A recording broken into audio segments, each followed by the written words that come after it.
80.000 orang tewas dibantai di Bali dalam tragedi 1965 lalu.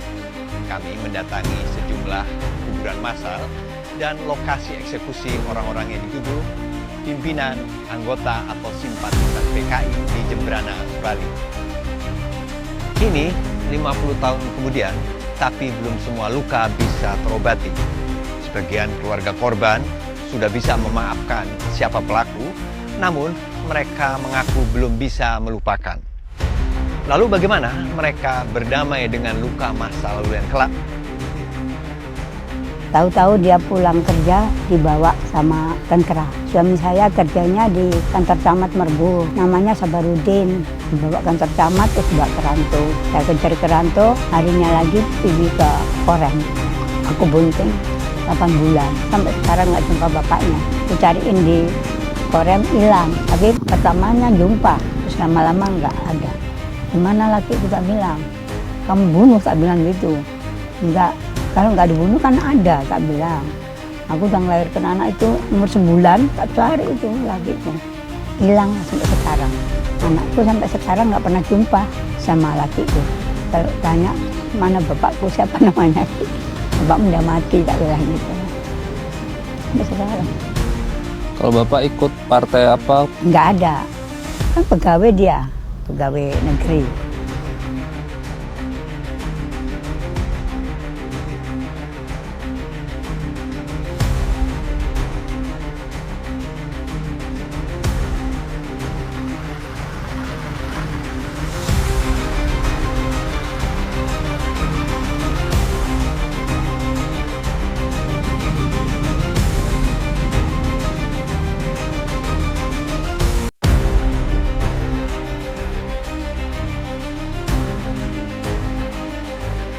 Dulu waktu G30S bantian tahun 65 itu, yang di sini 4 orang itu yang dibantai di sini.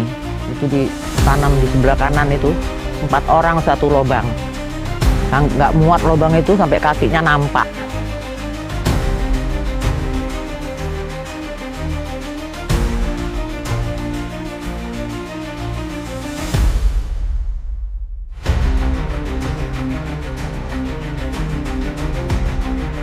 Untuk proses memfasilitasi pembunuhan, kita dapat surat yang dibuat sama Death Squad di situ. Mereka menulis nama-nama orang yang diambil dari penjara militer dan dibawa untuk dibunuh. Ya, sampai itu semua ada. Perlu organisasi yang sangat kuat untuk menjalankan seperti ini. Jadi kita ada receipt dari semua rapat-rapat yang ada. Kita tahu apa yang mereka putuskan di situ dan bagaimana pembunuhan itu dilakukan. Sampai militer rekam berapa orang dibunuh di jalan waktu itu. Ada peta yang mereka buat.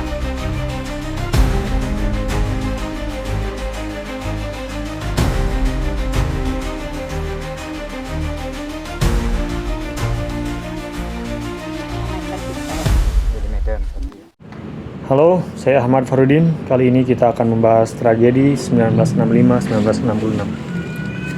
Tragedi ini merupakan salah satu pelanggaran hak asasi manusia paling masif dan sistematis dalam sejarah kontemporer Indonesia.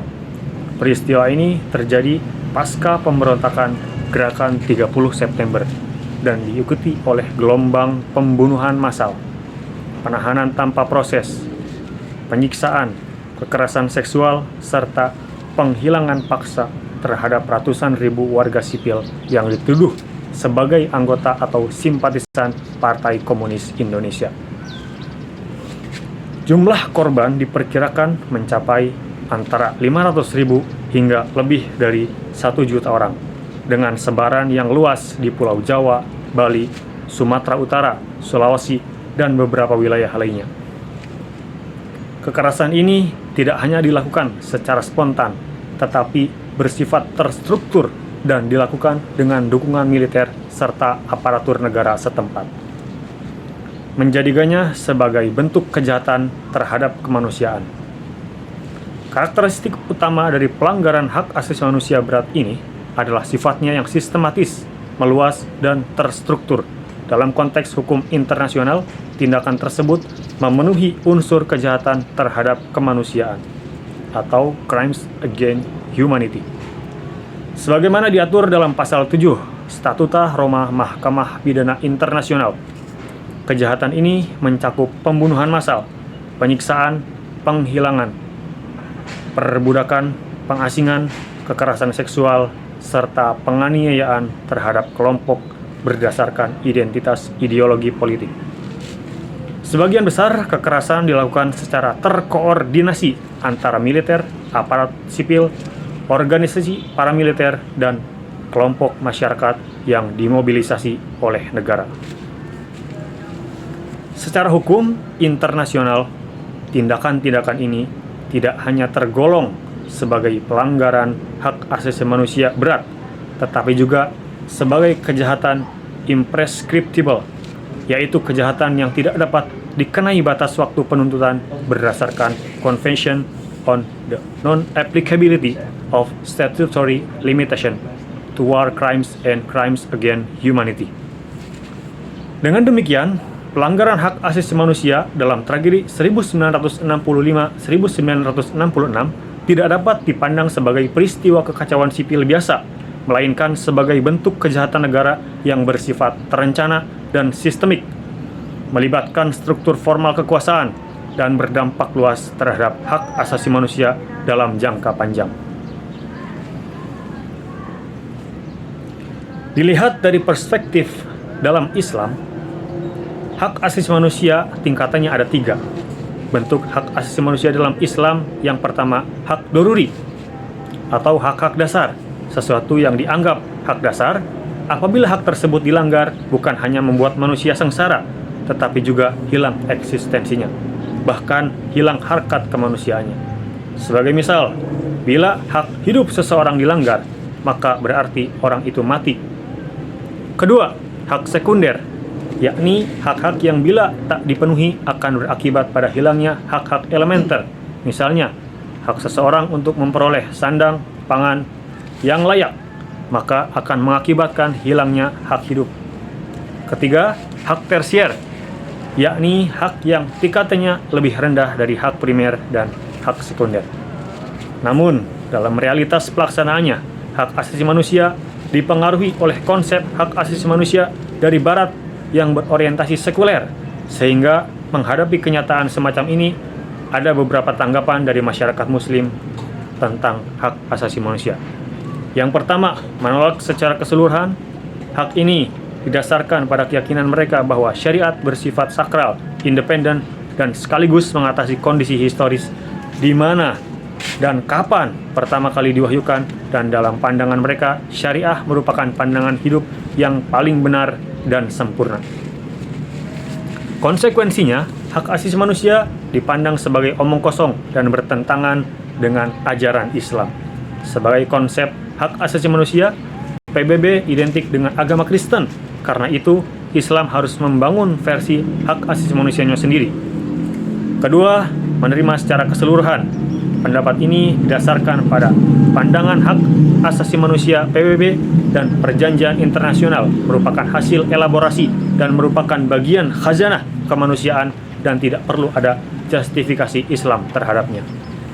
Menurut kelompok ini, tanpa ada subjek yang paling terkait dengan hak asasi manusia, sebab keadilan akan sama sekali tidak berarti jika hak-hak fundamental seseorang tidak diakui atau dilanggar oleh masyarakat.